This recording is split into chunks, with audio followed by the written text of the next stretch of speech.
Baba wa mbinguni. Hakuna mwingine zaidi yako, hakuna mwingine tena ila Baba wa mbinguni.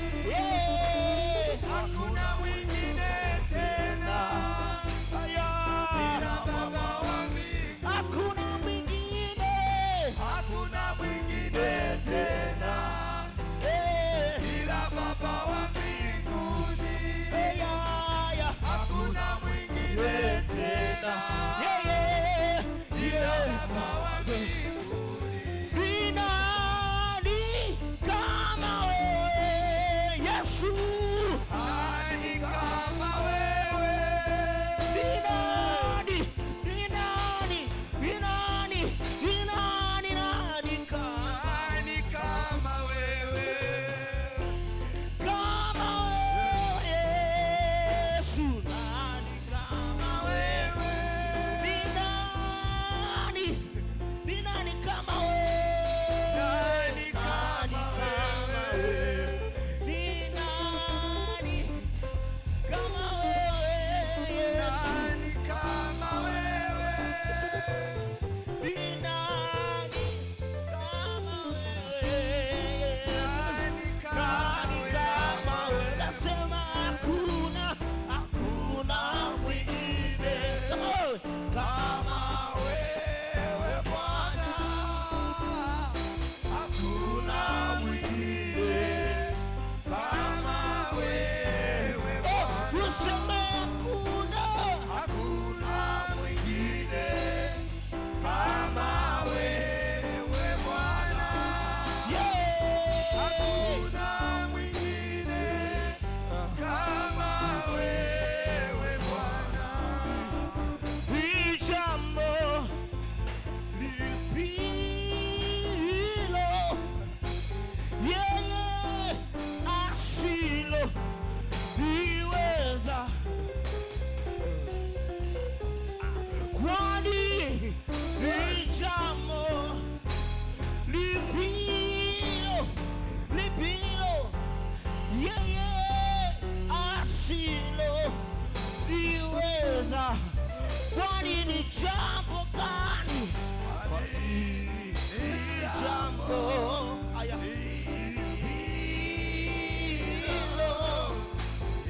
yeye asilo liweza, kwani ni jambo gani? Ni jambo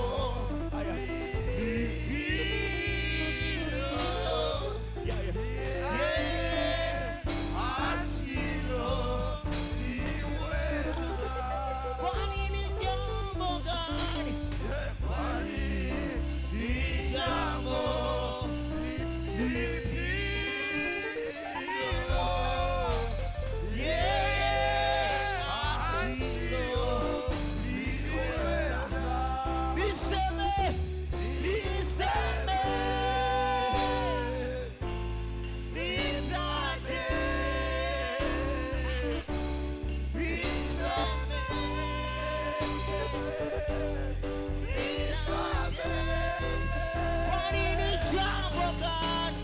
Kwani ni jambo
tunaliadhimisha jina lako Bwana, tunalitukuza jina lako Bwana, tunalihimidi jina lako Bwana, tunalishangilia jina lako Bwana. Umejaa rehema na neema Bwana, umejaa rehema na neema Bwana. Robo sayelele, robo baba baba, robo sayelele, robo baba baba, umejaa rehema na neema.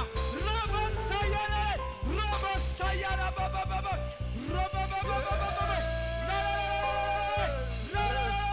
robo sayelele, umejaa rehema na neema Bwana, umejaa rehema na neema ya Bwana. Robo sayelele, ungeangalia maovu yetu, ni nani angesimama? Ungeangalia maovu yetu, ni nani angesimama? Umejaa rehema na neema, umejaa rehema na neema. Robo sayelele, robo baba, robo sayelele, robo baba, umejaa rehema, umejaa rehema, umejaa rehema na neema, umejaa rehema. Robo sayelele, robo sayelele, robo sayelele, robo baba, robo baba. Ni wewe peke yako unayestahili kuabudiwa, ni wewe peke yako unayestahili kuabudiwa, ni wewe peke yako unayestahili kusujudiwa, ni wewe peke yako unayestahili kuhimidiwa. Maana Bwana umejaa neema, umejaa rehema, umejaa neema, umejaa rehema. Huruma zako ni mpya kila wakati, asubuhi, mchana, jioni, usiku. Robo sayara baba baba, robo sayelele, lelelelelelele. Umejaa rehema, umejaa rehema, umejaa neema, umejaa neema. Robo baba baba, robo Osiana bakosia. Osiana raba. tunaliadhimisha jina lako, tunalitukuza jina lako, tunaliinua jina lako, maana umejaa rehema na neema. Ungeangalia maovu yetu, ni nani angesimama? Ungeangalia maovu yetu, ni nani angesimama? Ni rehema zako tu, ni neema yako tu, ni huruma zako tu, ni nguvu zako tu. Upendo wako ni mwingi kwetu, kwa maana jinsi uliupenda ulimwengu hata ukamtoa mwanao wa pekee. Ni rehema zako tu, ni neema yako tu, ni huruma zako tu. Robo sayelele, robo sayelele, robo baba baba, lelelelele, robo baba baba. Ni rehema zako tu, ni huruma zako tu. Hivi tulivyo, tunavyosimama, ni rehema zako tu. Robo sayelele, robo baba baba, robo sayelele, robo baba baba. Ni huruma zako, ni huruma zako, ni huruma zako, ni huruma zako, ni huruma zako, ni huruma zako, ni neema yako, ni neema yako. Robo sayelele, Umejaa rehema. ora baba baba, ora bose. Oh yes. Umejaa rehema.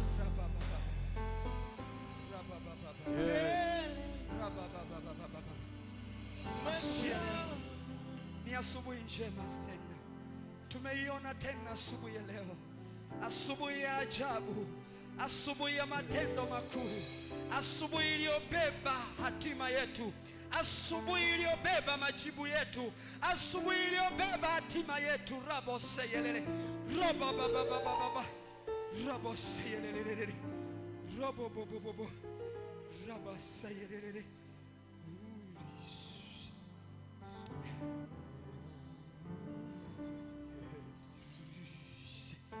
Ni nani aliye kama wewe Bwana? Ni nani aliye kama wewe Bwana? Tangu zamani ulitangaza matendo yako. Yes.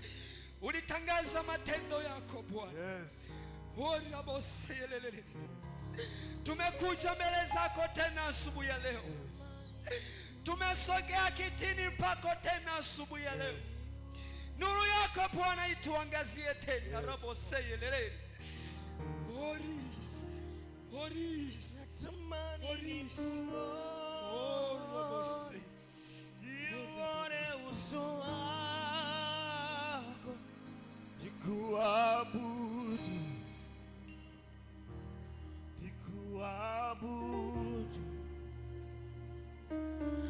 natamani Endelea kumwabudu Bwana. Endelea kumtafakari Bwana. Kwenye kumwabudu endelea kumtafakari Bwana. Endelea kumwabudu Bwana. Asubuhi ya leo na siku ya leo endelea kumwabudu Bwana. Yes. Mimi natamani nikuone, niuone uso wako, nikuabudu Yesu wangu, nikuabudu. Natamani nikuone, niuone uso wako, nikuabudu, nikuabudu. Natamani Natamani nikuone uso wako Bwana. nione uso wako. Natamani nione uso wako Bwana, nikuabudu.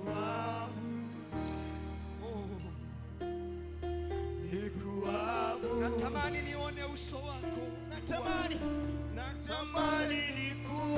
Kama yanayoonea kiu.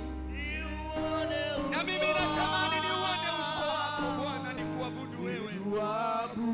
Nikuabudu wewe Bwana. Niliadhimishe jina lako Bwana.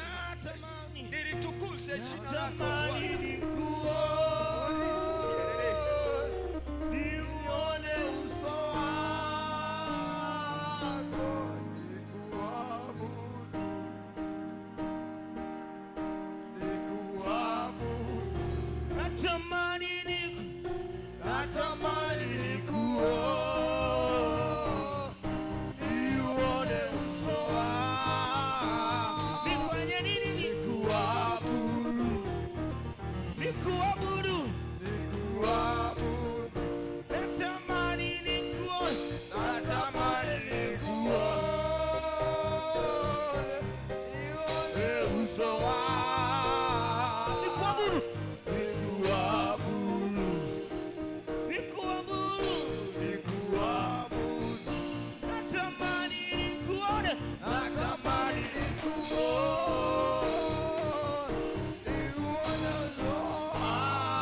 Mshangilie Bwana Yesu. Mshangilie tena Bwana Yesu. Pigie tena makofi na vigelegele. Haleluya, haleluya. Bwana Yesu asifiwe sana. Bwana Yesu asifiwe. Kama tulivyotangaza siku ya jana, ibada ya leo itakuwa ni ibada fupi, Haleluya. Tunatamani saa 6 kamili tuwe tumemaliza. Haleluya. Bwana Yesu asifiwe sana. Ili watu waweze kwenda kwenye shughuli zao, maana tumekusanyika mahali hapa ili tumshukuru Mungu, lakini tumsifu Mungu. Mimi ninaamini kabisa tumemsifu Mungu vya kutosha kwenye nyimbo, lakini tumemwabudu Mungu kwenye nyimbo vya kutosha kabisa. Haleluya. Bwana Yesu asifiwe sana. Na yeye pale alipo, maana kwa nyakati hizi na majira haya kama Biblia inavyosema, bado tuko pamoja na yeye. Haleluya. Yaani hajapaa kwenda mbinguni bado tuko pamoja na yeye. Yaani bado yupo duniani bado, maana amefufuka jana, lakini Biblia inasema baada ya kufufuka kuna siku kadha wa kadha aliendelea kuonekana juu ya wanadamu akiwa bado yuko duniani. Kwa hiyo bado tuko naye pale alipo, akiwa ameshirikiana na sisi kwenye ibada kama ilivyoandikwa kwenye kitabu kile cha Mathayo ile sura ya 18 ule mstari wa 20. Ninaamini kabisa na yeye moyo wake unafarijika na kufurahi kwamba hakika hawa watoto wangu sikufa msalabani bure, sikuzalilishwa bure, sikuteswa bure, lakini sikufufuka bure. Haleluya. Pigie tena Bwana Yesu makofi na vigeregere. Amen, amen, amen. Sasa kwa sababu ya muda, ni kama nilivyosema, hapa leo tunapiga hapa leo. Haleluya. Atweni bali tunapiga hapa leo.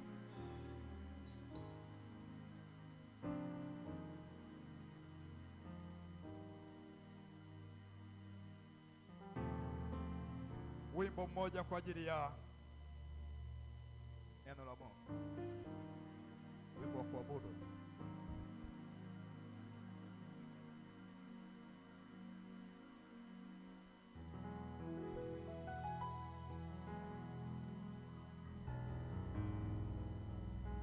Mmoja wa kuabudu kwa ajili ya neno la Mungu.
Tuko mbele zako Bwana asubuhi ya leo na siku hii ya leo.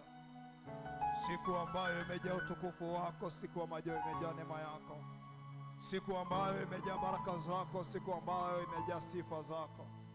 Maana Bwana, taarifa zako sasa zimetapakaa kila mahali, taarifa zako zinajulikana kila mahali kuwa wewe umefufuka.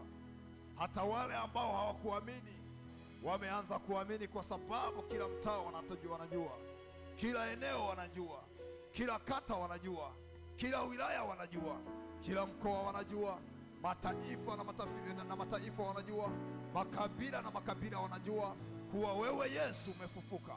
Jana watu walikuwa na viulizo na maswali mengi, lakini leo wametambua kuwa wewe umefufuka, hauko tena ndani ya wale wafu. Nasi ndio maana tumekusanyika mahali hapa kuendelea kukutangaza kuwa wewe umefufuka, Bwana, kutoka wafu. Uinuliwe na kutawala, maana tumaini letu tunalikabidhi mikononi mwako. Pokea heshima, pokea utukufu, pokea mamlaka, pokea enzi, nasi tunaomba tukiamini, amen. Pigie Bwana Yesu makofi na vigelegele. Bwana Yesu asifiwe sana. Ashukuriwe Mwenyezi Mungu, wewe uliyeshiriki ibada ya tarehe 21 mwezi wa 4 2025, wewe unayetutazama katika televisheni, katika live, katika media mbalimbali, ninaamini kabisa kwamba unaenda kubarikiwa na neno la leo la tarehe 21, kuendelea kuadhimisha Bwana Yesu Kristo aliyefufuka toka wafu, aliyetushindia kwenye makosa na kwenye dhambi tulizokuwa nazo. Ninaamini kabisa unaenda kutega sikio lako kwa ajili ya kusikiliza kile kinachozungumzwa katika madhabahu ya GLMCC, kama sisi watumishi wa Mungu tunaotumika chini ya Bishop Peter John Mlai, kanisa likiwa Kunduchi, Tegeta Kunduchi, wilaya ya Kawe. Haleluya. Kata ya Kunduchi. Karibu sana, tunakaribisha ibada zetu zinazofanyika katikati ya wiki na siku ya Jumapili. Haleluya. Bwana Yesu asifiwe sana. Tega sikio lako kwa ajili ya kusikiliza hiki kinachokuja mbele zako. Kitakusaidia na kitakutoa mahali na kukupeleka mahali pengine. Bwana Yesu asifiwe sana. Katika maisha tunayoishi au mazingira tunayoishi, kuna mambo mbalimbali ambayo wanadamu tunayapitia. Haleluya. Katika maisha au mazingira tunayoishi, kuna mambo mbalimbali ambayo wanadamu tunayapitia na ni lazima tuyapitie. Hakuna mwanadamu yoyote aliyezaliwa na mwanamke ambaye hayo mazingira ninayotaka kuyazungumza leo ambayo hawezi kupitia. Kila mwanadamu aliyezaliwa na mwanamke, hayo maisha na hayo mazingira ni lazima ayapitie, na ili aweze kushinda ni lazima haya maisha ninayotaka kuyazungumza ni lazima uyapitie. Na Bwana Yesu, kazi kubwa aliyokuja nayo, ijapokuwa alikuja kwenye vitu vingi kuvifanya, kwenye vitu vingi kuvitenda, lakini asilimia kubwa tunaenda kuangalia hivyo vitu vikuu vitatu ambavyo Bwana Yesu alikuja kuvirejesha kwenye maisha yetu ambayo tuko nayo. Haleluya. Bwana Yesu asifiwe sana. Fungua na mimi kile kitabu cha Ayubu, ile sura ya 22.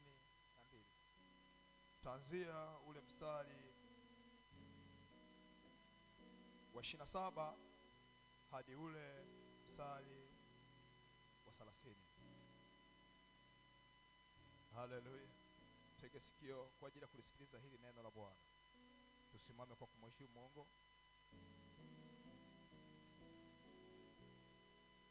Anasema utamuomba yeye naye atakusikia, nawe utazitimiliza nadhiri zako. Mstari wa 27 huu. Tunaingia ule mstari wa 28. Nawe utakusudia neno, nalo litadhibitika kwako, na mwanga utakuangazia njia zako. Mstari wa 29. Hapo watakapokuangusha utasema kuna kusimama tena, naye mnyenyekevu Mungu atamwokoa. Mstari wa 30. Atamwokoa na huyo asiye na hatia, maana utaokolewa kwa sababu ya usafi wa mikono yako. Bwana Yesu asifiwe sana. Mtakatifu, mtakatifu uliye juu mbinguni, wewe ni mwingi wa rehema. Neno lako hili la kutoka kwenye kitabu cha Ayubu, ile sura ya 22 ule mstari wa 27 mpaka ule mstari wa 30. Neno lako ni njia, neno lako ni nguzo, neno lako ni maisha tunayopaswa kuenenda na tunayopaswa kuyafuata, kwa sababu tumaini letu tunaliweka mikononi mwako.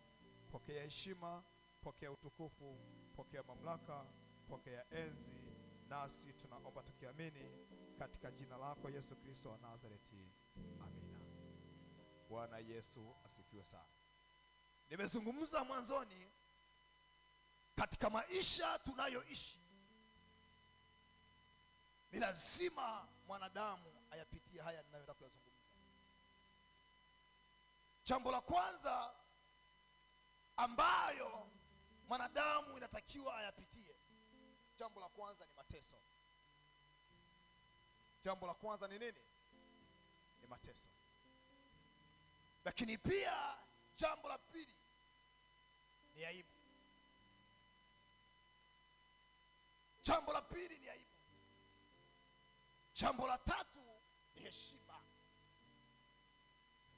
Haleluya. Nimesema jambo la kwanza ni mateso, jambo la pili ni aibu, jambo la tatu ni heshima. Na ndiyo maana Yesu alipata vitu vitatu. Alipata mateso, alipata aibu, lakini mwisho wa siku akapata nini? Heshima. Wakati tunajifunza hii habari ya Ayubu, ndipo tunapogundua kwamba Ayubu alikuwa mwanadamu kama sisi. Alipata mateso, haleluya, alipata aibu, lakini mwisho wa siku akapata heshima. Sasa nataka mnisikilize kwa makini sana. Wakati maisha haya tunaishi tukiwa tuko duniani, tunatambua Yesu wakati anakuja duniani, kama alivyotabiriwa na nabii Isaya na manabii wengine wote walijaribu kutabiri, lakini nabii Isaya akajaribu kumfunua jinsi atakavyokuja, jinsi atakavyoishi, mazingira yote atakayomkuta, akadufukia. Lakini kuna watu wachache hawakuweza kuamini. Hata Yesu alipozaliwa mpaka yanayomkuta hawakuweza kuamini bado, maana chukulia kuwa ni wale manabii na mitume waliowazoea. Na ndio maana wengine walisema ni Yohana Mbatizaji, wengine wakasema ni Elia, wengine wakasema Musa. Yote yalikuwa nasemwa na wanadamu. Haleluya. Na kwa nyakati zile na majira yale, Bwana Yesu alikuwa amewakataza wanafunzi wake wasimwambie mtu yoyote kuwa yeye ni Kristo. Haleluya. Lakini ndani hao watu aliowaonya na kuwapa taratibu, wapo wasaliti. Haleluya.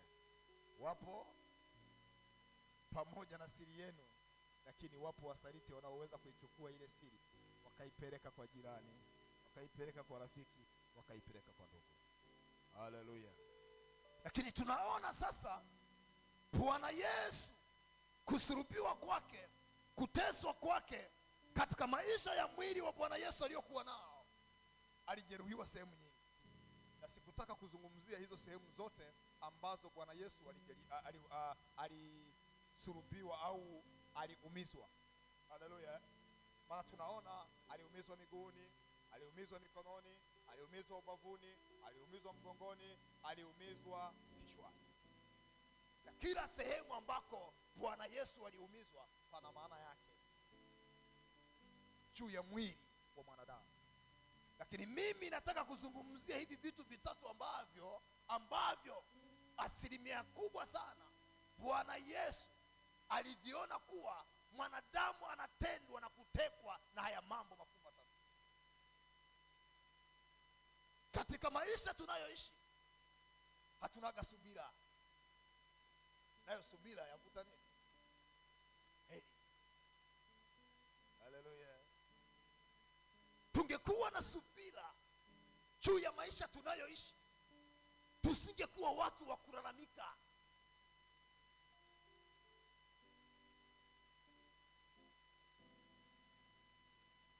Sio Yesu anapokuchagua ndivyo unavyoweza kufika kwenye ile hatima ambayo Yesu ameiandaa kwako. Kuna wakati, kuna majira, na ndio maana kuna Jumaa ya mateso, kuna Jumamosi ya aibu, lakini kuna Jumapili ya kufanyaje? Ya heshima. Sasa ndani ya hizi siku tatu huwezi jua kwako inatokea lini. Huwezi jua kwako inatokea mwezi gani. Huwezi jua kwako inatokea mwaka gani. Huenda unaweza ukawa na Jumaa ya mateso mwaka mzima, au unaweza ukawa na Jumamosi ya aibu mwaka mzima, au unaweza ukawa na Ijumaa ya aibu mwezi mzima. Lakini je, tunawezaje kutambua kama hiki kipindi ni kipindi cha aibu kwangu, kama hiki kipindi ni kipindi cha mateso kwangu? Lakini kaa ukijua. Na ndio maana Ayubu alizungumza hili neno kwamba hakika watu walionidharau jana, watu walionitenda jana, watu waliosema sitonyanyuka tena, sasa nimesimama kwa jina la Yesu. Haleluya. Kwa sababu walijua huyu mtu ameisha. Na sisi tunatambua Ayubu alikuwa ni tajiri kweli. Tena si tajiri tu peke yake. Biblia inasema Bwana mwenyewe anajivunia huyu mtu kwamba hapana mkamilifu kama Ayubu. Yaani alikuwa amekamilika kimwili na nini? Na kiroho. Maana Bwana mwenyewe anajivunia huyu mtu kwamba nikitazama duniani kote, lakini huyu siwezi kumwacha. Lakini angalia mambo yaliyompata. Angalia mambo yaliyomkupa. Alipata mateso. Mwili wake wote ukaharibiwa. Sio tu mwili peke yake, hata familia yake yote ikafanyaje? Ikaondoka. Mali zote zikapukutika, zote. Akabaki masikini. Afadhali hata masikini, chokola. Maana alikuta hata watu wa kumpa chakula, lakini hakuweza kupata. Alianza kuombaomba wakati alikuwa ni mtu anayeombwa, sio mtu wa kuomba. Alikuwa ni tajiri, ameajiri watu, maelfu ya watu, anawalipa mshahara, anawalipa posho. Hebu fikiria mtu wa namna hiyo anaajiri maelfu. Leo tunazungumzia Baresa, ameajiri maelfu ya watu, halafu unashangaa ghafla binibu anapokutika kila kitu alichokuwa nakimiliki, unamkuta pale Kariakoo anakapu anaomba. Unaweza kuamini kweli? Wakati ukiangalia vitu alivyokuwa anavimiliki, kila mahali anamiliki, kila mahali amewekeza, kila mahali ana uwekezaji. Halafu unamkuta yuko pale Kariakoo, au unamkuta kwenye hiyo barabara anatembea kwa miguu yake, wakati anatembelea V8, atembea magari ya kifahari. Tena wakati mwingine magari anasema haya bwana, nimechoka, anatembelea ndege. Haleluya. Halafu huyo mtu ndo unamkuta anapita hapo barabarani anaomba angarao hata hela ya mkate. Huyo mtu unawezaje kuamini? Na ndicho kilichotokea hata kwa Ayubu. Kuna kipindi cha mateso, kuna kipindi cha aibu, na kuna kipindi cha heshima. Kwa hivyo vipindi vikuu vitatu ni lazima mwana wa Mungu unisikiliza na kunitazama uyatambue hayo majira. Hayo majira ni ya mwanadamu. Na ndio maana Yesu alipitia hivi vipindi vitatu. Alipitia mateso, lakini pia alipitia aibu. Mwisho wa siku akavishwa heshima. Haleluya. Unapoona hivi vitu viwili vimetangulia, kama ukijua ipo siku utapata heshima. Lakini sio lazima mateso yaanze, na sio lazima aibu ianze. Haleluya. Kuna wakati mwingine heshima inaweza ikaanza. Biblia inasema Ayubu alianza na heshima, alianza na utajiri, aibu ikafuata, lakini baadaye heshima ikarejea. Na ndivyo ilivyo kwa mwanadamu.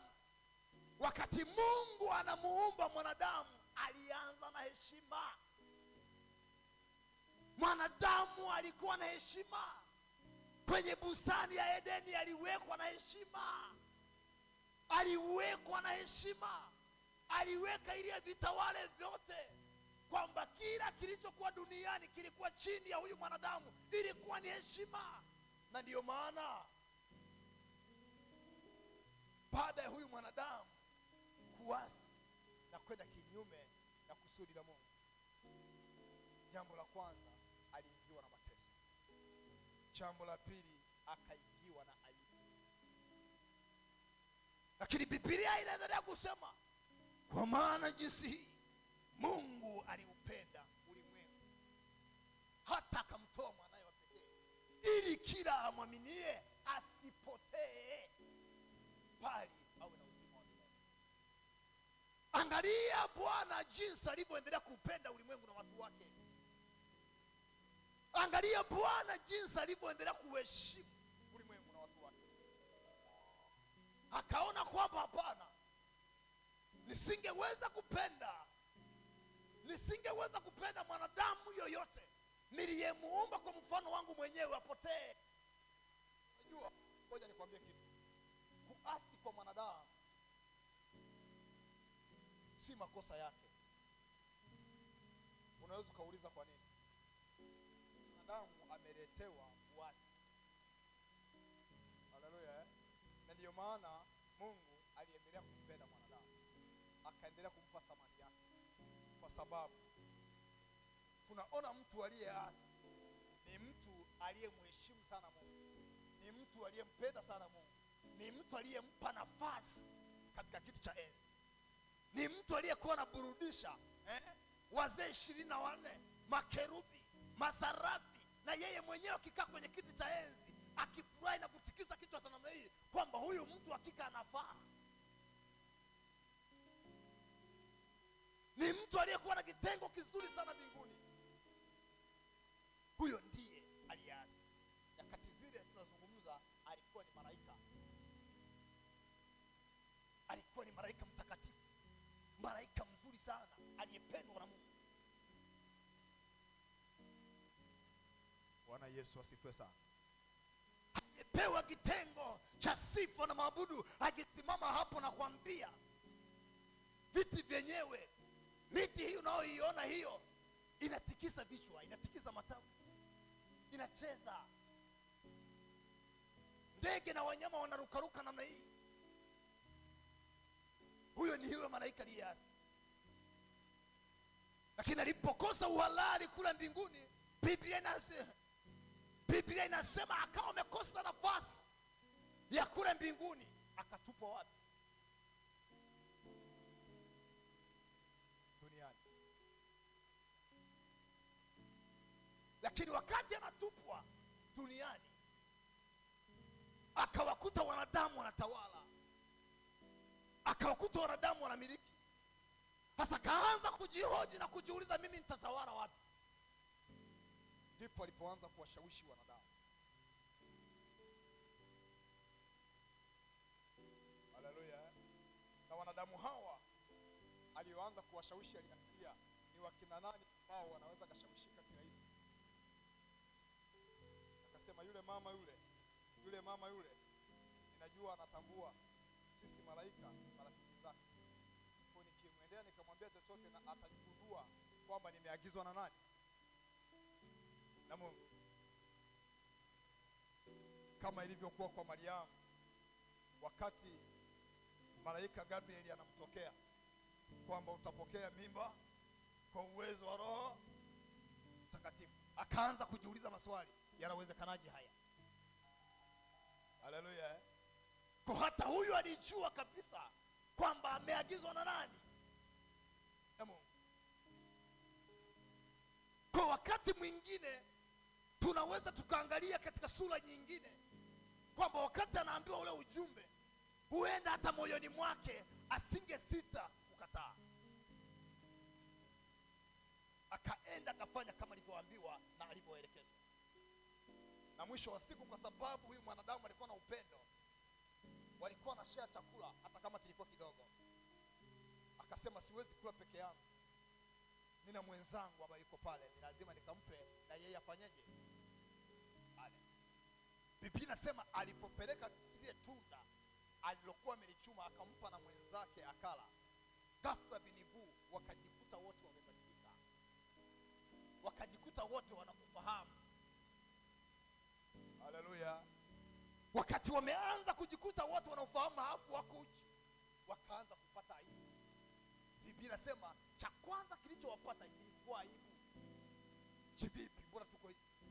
Biblia inasema wakakimbia sasa kujificha hii aibu. Wakakimbia kujificha, wakajishonea mavazi ambayo tunaweza tukazungumza leo yalikuwa ni majani ya miti ili wajisiri aibu. Aibu. Hilo ni jambo la kwanza ambalo wanadamu walilipata hapa duniani, aibu.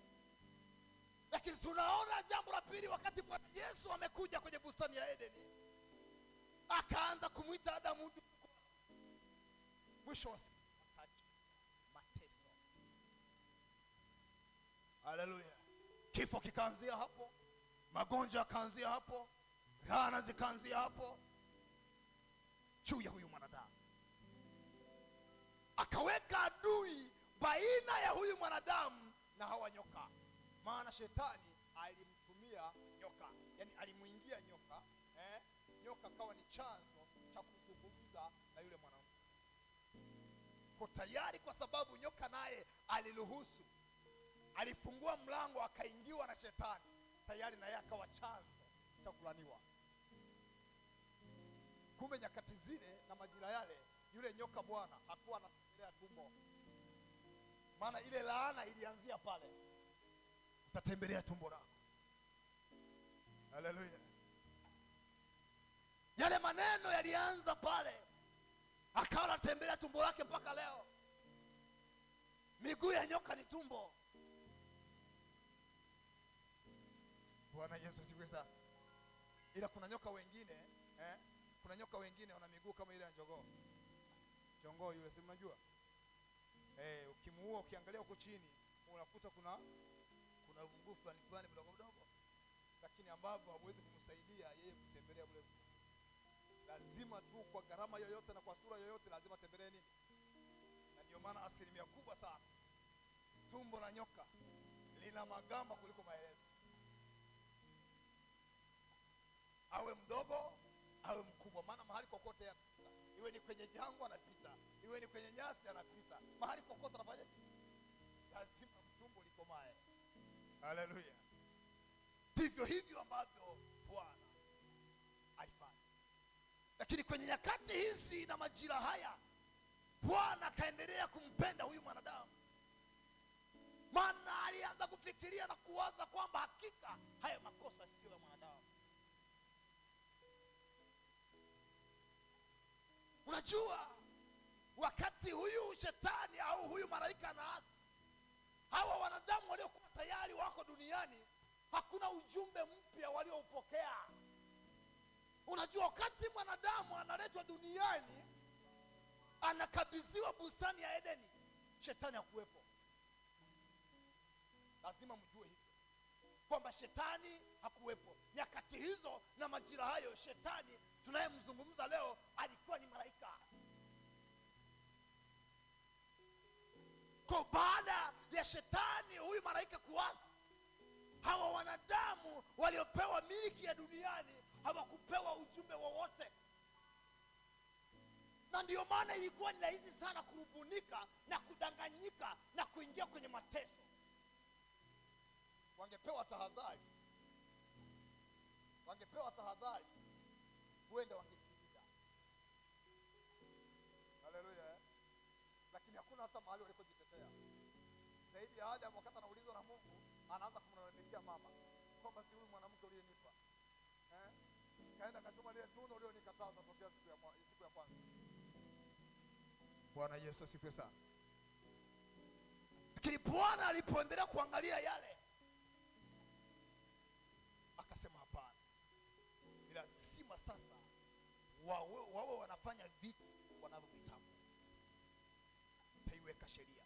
Na ndio maana hata wana wa Israeli wakati wanachukuliwa mateka kupelekwa Misri, kama miaka ambayo Bwana ameizungumza, ambayo Bwana ameisema, lakini mwisho wa siku akasema hapana, hawa wamejifunza, ni lazima niweke sheria.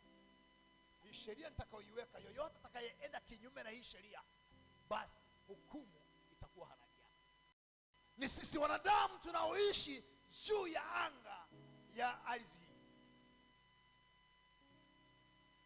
Kwa ni lazima ujue na ni lazima utambue Roho wa Bwana yu juu yako, na Bwana hajawahi kupungukiwa mtu wa kutumika naye.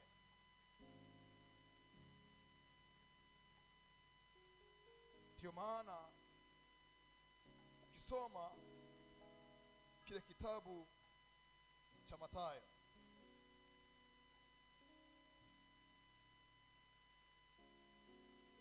Mathayo, sura ile ya 28, ukianzia ule mstari wa 18,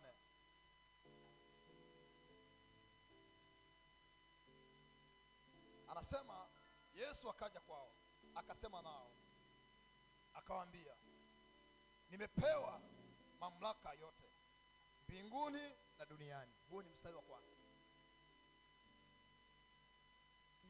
ambao ni mstari wa 18. Yesu akaja akasema nao. Hizi ni nyakati ambazo huyu Yesu alikuwa ametoka kwenye wafu. Hizi ni nyakati ambazo Yesu alikuwa ameshinda, amemshindia mwanadamu, amepewa mamlaka ya duniani na wapi? Na mbinguni. Lakini anasema ule mstari wa 19, anasema basi enendeni mkawafanye mataifa yote kuwa wanafunzi, mkiwabatiza kwa jina la Baba na la Mwana na la Roho Mtakatifu. Hapa ndipo tunapoona Bwana huyu ambaye ni Yesu Kristo hakumchagua mtu, hakumbagua mtu. Alisema enendeni. Yaani kama ni mwema alikuwemo humo, kama ni mbaya alikuwemo humo. Enendeni. Kama ni mtoto alikuwemo humo, kama ni binti alikuwemo humo, kama ni kijana alikuwemo humo. Hakubagua kwamba wewe utakuwa mchungaji, wewe utakuwa nabii, wewe utakuwa mwinjilisti, wewe utakuwa mwalimu, wewe utakuwa sijui mtume. Hapana, hakubagua. Alisema enendeni. Karama hizo na ishara hizo zitafuatana na ninyi, kama anavyozungumza kwenye kitabu cha Marko ile sura ya 16. Na ishara hizi zitafuatana na wale waaminio. Lakini mstari wa 20 anasema alikuwa pamoja nao akilithibitisha lile neno kwa ishara zilizofuatana nao. Haleluya. Kwa wakati anazungumza haya kwamba enendeni, yule aliyekuwa tayari kwenda, karama zile ambazo Mungu aliziachilia zilifuatana na yeye. Sasa hivi ni vitu ambavyo nyakati hizi na majira haya ni lazima tujue na kutambua ni nani aliye tayari kwenda. Sasa wakati mwingine tunaweza tukaulizana maswali kwamba niende wapi? Niende wapi? Haleluya. Hata hapo ulipo umepiga hatua. Kutoka nyumbani kwako kuja kanisani ni hatua. Haleluya. Ni nini? Ni hatua. Lakini kuna hatua ya pili ya kuihubiri Injili, ya kumhubiria mtu, kumleta wapi? Na ndio maana anasema enendeni ulimwenguni mote mkawafanya watu wote kuwa wanafunzi. Haleluya. Yaani wewe ni mwanafunzi wa Yesu, unatakiwa kumpata mtu atakayekuwa kama wewe. Anawezaje kuwa kama wewe? Ni lazima umlete pale ulipo wewe. Hii si kazi ya mtu mmoja, ni kazi ya sisi wote. Ndio maana ndani kwa Yesu anataka wewe ukae ndani yake, ufungue mlango. Unakumbuka wakati Januari linaanza, mtumishi wa Mungu bishop wetu alitufundisha akasema, mwaka huu kila mwezi una vifurushi vyake. Sasa vifurushi hivyo na mtumishi wa Mungu alivyozungumzia, ndani ya hivyo vifurushi ipo pale ambako unaweza kutambua kuna majira ya nini? Ya mateso, kuna majira ya aibu, lakini kuna majira ya heshima. Lazima wewe uanze kujitafakari, majira haya ulio nayo ni majira ya namna gani? Je, ni majira ya mateso? Ni majira ya heshima? Au ni majira ya aibu? Usiogope, subiri. Bwana Yesu asifiwe sana. Kufika kwenye hatua ambayo unapaswa kuifika, kuna wakati mwingine unapaswa kusubiri. Yesu hakuja tu na kufa na kutukomboa. Kuna wakati ulipita. Yusufu hakuwa tu mfalme, hakuwa waziri mkuu, kwamba ghafla binivu amekuwa na amekuwa waziri mkuu. Kuna wakati ulipita. Haleluya. Tunaona Biblia inasema hivi, Yusufu alikaa miaka zaidi ya 13 akiwa hajapewa hicho cheo.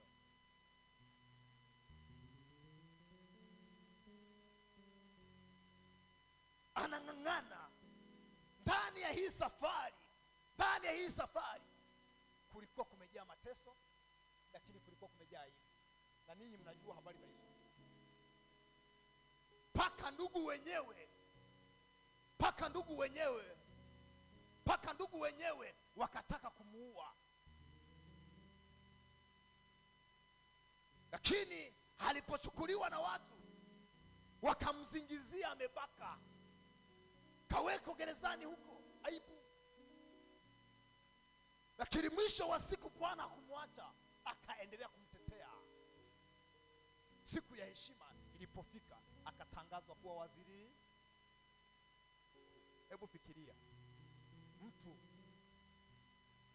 uliyemdharau jana, alafu kesho ndo anakuamulia maisha. Unajisikiaje? Yaani umemdharau jana kwamba huyu hawezi kunilipa mshahara, alafu kesho ndo mwajiri wako. Unajisikiaje?